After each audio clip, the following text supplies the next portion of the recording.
Hello and welcome everyone to this week's Innovator Spotlight with HeroX, the world's leading crowdsourcing and open innovation platform.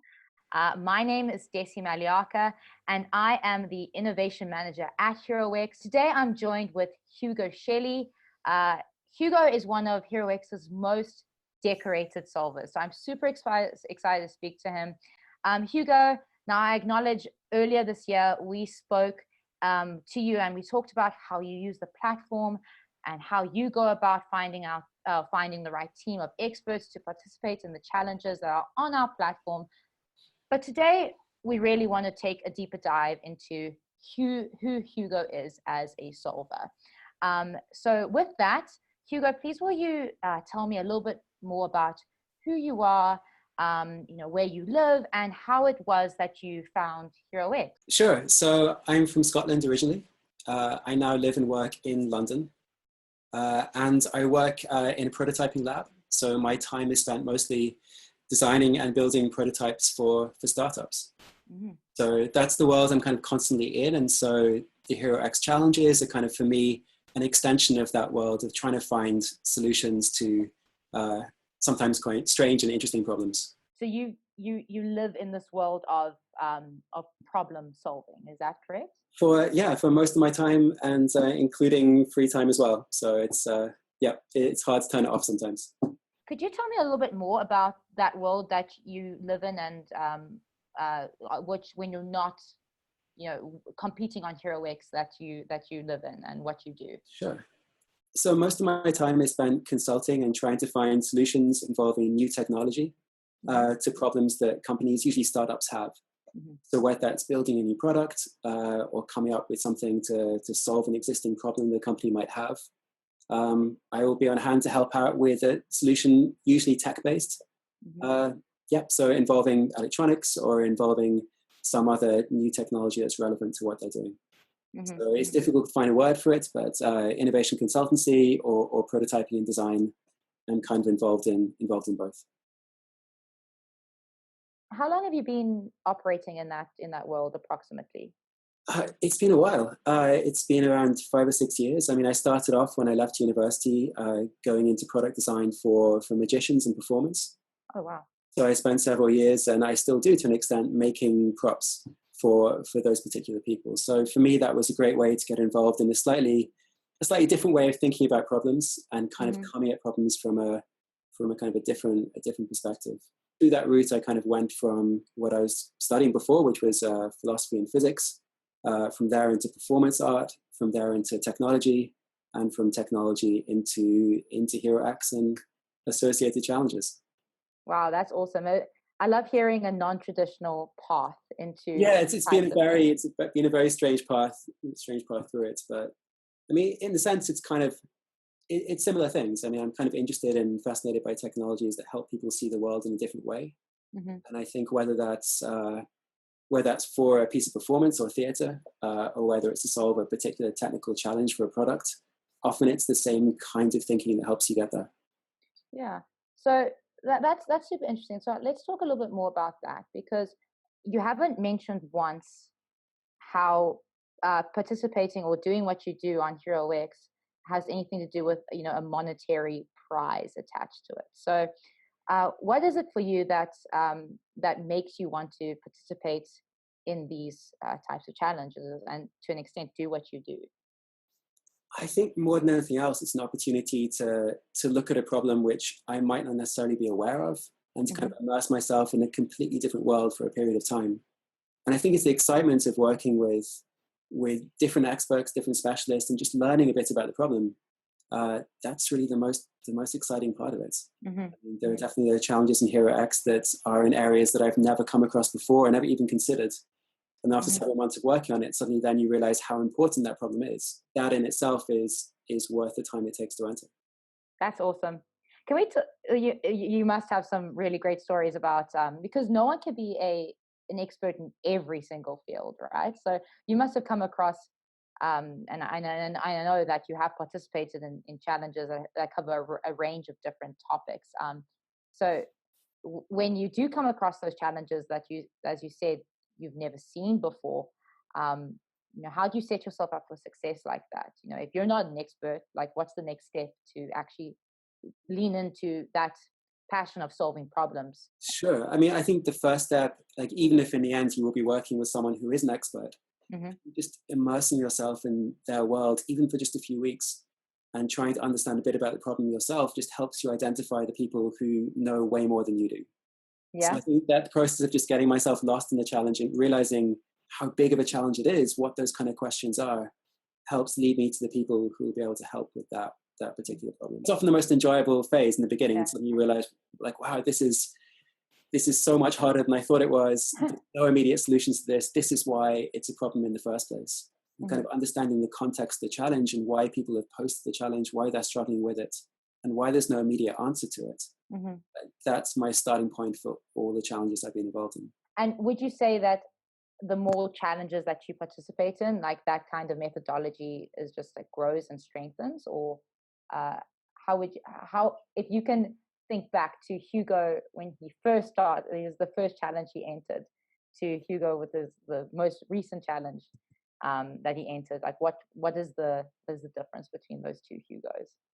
Oh wow! I mean, so the first challenge I entered on HeroX was the space poop challenge, like the spacesuit challenge that became very popular back. I think that was a couple of years ago now. Yeah, about a couple of years. Yeah. 3 years.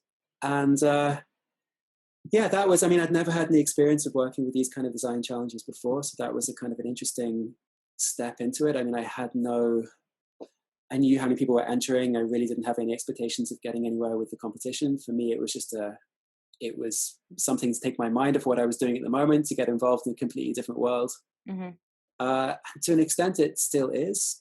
I think now I'm a bit more aware of how much external help that I need to get to that final point. With the first challenge, I thought, that it's possible to kind of get a long way myself. If I were to approach that again, I think I would have asked more people to help me in the early stages.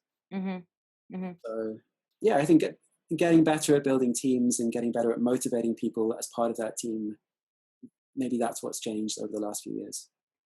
That's fantastic. And I mean, have you found those skills and the things that those abilities that you've developed within the context of participating in challenges, have they been applicable in other parts of your day-to-day or your life? I mean, definitely. I mean, some of the people I've worked with on past challenges, like Danny Epstein, who's a fantastic illustrator who I've worked with on most of the challenges I've been involved in. I've also worked with him on projects outside of HeroX, so our collaboration extends beyond the challenges I've been involved in. There's certainly some crossover. I mean, for some challenges, obviously, it'll be one expert who, there was the Island of Happiness challenge, which involves structural engineers. So far, I haven't been involved in anything similar to that. That was more one-off, working with those people. Definitely working with mechanical designers, with data analysts, mathematicians. I think people like that can be incredibly helpful for any number of challenges. Especially, I can see there are a lot of technical challenges here on HeroX. So there's obviously a bit of overlap in terms of different experts and scientists who can help you get involved with those. So there's a few kind of long-term core members of the team, but of course it varies from project to project. Obviously, you look at the needs of the challenge or what it requires, and then you kind of figure the team out accordingly, which I can totally understand. And it just really emphasizes that there's just a whole world of talented and knowledgeable individuals out there, right? You just have to figure out how to find them. Yeah, there are, and it's exciting to see the other finalists as well. I mean, that's sometimes the competitions themselves have brought people together, and the Island of Happiness competition was kind of a case in point. It was a 2-phase challenge, whereas the final part of the challenge, they brought together several different teams to work together on a solution. And I think that's always a bit of a gamble from the point of view of an organizer. What if your team doesn't work out? What if people don't get on with each other? Yeah. When they do, and I was lucky enough to be able to go out there and to work together with other innovators from all across the world. Yeah. It was such a valuable opportunity. And so I think there's definitely potential for the platform to bring people together to work on challenges. Oh, that is so awesome to hear, Hugo. You've mentioned now 2 challenges, which is the Island of Happiness and the Space Poop Challenge. How great is that name, Space Poop? I think that was just such a catchy name. It was so hard doing interviews for that afterwards. I think people coming out to me in interviews and saying, look, so yeah, so how long have you been excited by this idea? Well, it's like it's been a lifelong thing I've been thinking about. On that note, has there been any challenge? Because I know you now, you're successful when I think in 6 challenges. Has there been any challenge? It doesn't need to be one that you've won, but one that stands out to you as your most favorite one or most enjoyable one to participate in? Favorite one so far. I think that one of the last CubeSat challenges, the kind of conservation-based CubeSat challenge, All right. really exciting. I mean, that was an opportunity to work with biologists and researchers, and yeah, I mean, I'm excited by conservation in general. So that was a perfect opportunity to bring together space research and conservation and technology all together in the same challenge. Yeah. I think totally. it's not often that people think of them as correlated disciplines, but they all are. Yeah. To bring together all the things you're fascinated about in one particular thing, I mean, it was a dream come true to get involved in that. Yeah, it's a crescendo of all of your interests, right? And you're like, oh Yeah, my word, I can combine all of these things that I know about into one perhaps solution. Also, super hot topic at the moment under conservation and the environment. So yeah, it's nice to see that. Well, it must be awesome to participate. I know from my side, being on the side of kind of bringing the challenge to the people. From your perspective, it's nice to participate in something that's such a relevant topic. It must be, and have take part in actually solving these pretty big uh, and important problems. yeah, Yeah, totally. yeah. No, it's exciting. Awesome. Okay, so that's great to again, like, just to even just hear about your experience so far with participating in all these challenges. So, I mean, there was a stage where, and even though you have always been interested in problems and solving problems, you've always been in that world. What would you say to the misfit tinkerers who are also kind of interested in solving problems, and they're considering participating in a challenge, but they haven't yet? What would you say to those people? So those people, I mean, of course, firstly, just go for it. I think Hmm. it's definitely worth getting involved, and I think not to be. I think it's so easy to be off-put by looking at some of these challenges, like one of the recent ones that have been posted to do with Bureau of Reclamation and the Rust Busters Challenge, which is forthcoming. Yeah. It's such a massive topic, and I think it's very easy to see that over the last 100 years, people have written countless research papers on how to solve this. People have tried and failed. I think that can be quite daunting to realize that the same problems, people are addressing the same problems from very large corporations for a very long time. And it seems like how will you achieve a breakthrough, especially if it's not your field? But I think it's precisely that. It's people who aren't actively involved in the field who might have some crazy off-the-wall solution. Or perhaps it's the conversations you have from the 5 people you get together, all of whom have different backgrounds. And together with that strange synthesis of different skills, you'll come up with something that is entirely new. So I think having faith in the kind of mix and match discussion approach and fusing different things together in unexpected ways, I think that can have as much power as a very large company having a laser focus for a certain number of years. Yeah, daunting, but worth a shot, definitely. Perfect. And I think your opening comments and your track record up until now has very much shown that. Just pull the trigger, get your feet wet, and just do it, and you'll figure it out along the way, which is so fantastic.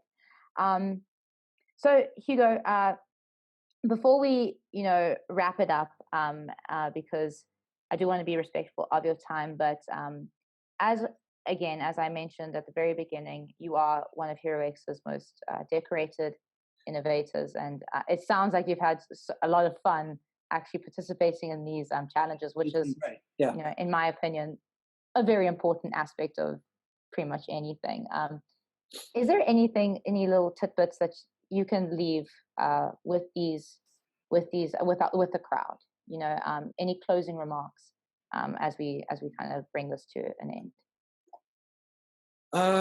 Wow. Yes. I mean, apart from just going for it, and maybe approaching challenges which initially might not seem that exciting. I think it's often the ones that are, quite preventing corrosion on its surface is not a no pun intended, on the surface is not a terribly exciting thing to get involved in. But suddenly, once you spend a bit of time looking at it, you can really get involved. You can suddenly find ways in which what you're doing in your everyday life might actually be relevant to a particular challenge in a way that you'd never thought it was. So yeah, it's amazing how many of these kind of everyday problems link in. So with that particular challenge, for example, I live on the narrowboat in London. So I live in a large steel structure that's gradually corroding away on the water. Yeah. So for me, that particular problem is quite a personal problem. It's the difference between me waking up in a pool of water and waking up not. So I think there are all sorts of challenges like that, which might seem like these kind of big industrial problems. Yeah.